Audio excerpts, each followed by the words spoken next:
Xalq naqshchisi Umarjon Alimo bugungi sorunimizga "Bug'doy nening bo'lmasa, bug'doy so'zing yo'qmidi?" degandek, hammamizga salom berish yuzidan "Salom danglar" degan naqshni aytib ketdi. Haydamsa hammamiz birlikda hozirlaylik. Marhamat.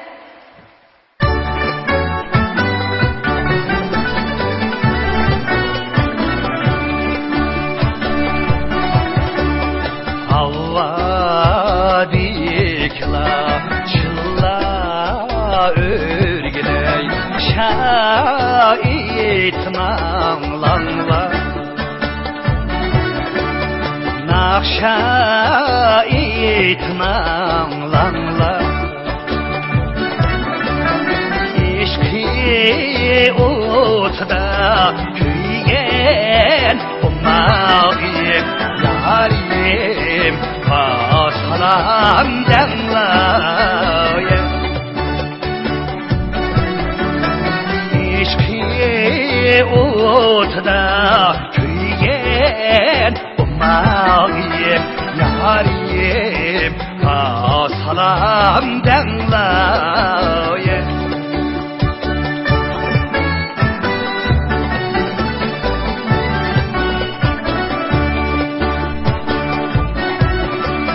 Yarim sorsa meni örgüley Bekliye yar aman dangla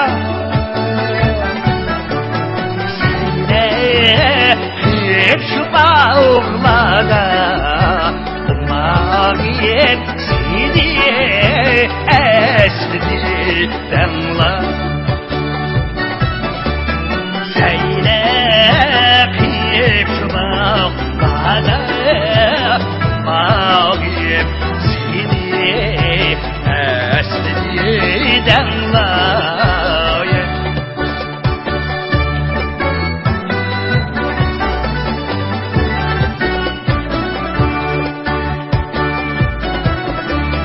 Ağda işligen çallar örgüley Bağda oyunu gaydanla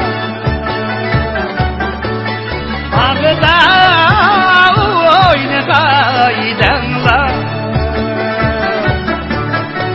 İşan yar diye her gün Ummağım çölde oyunu gaydanla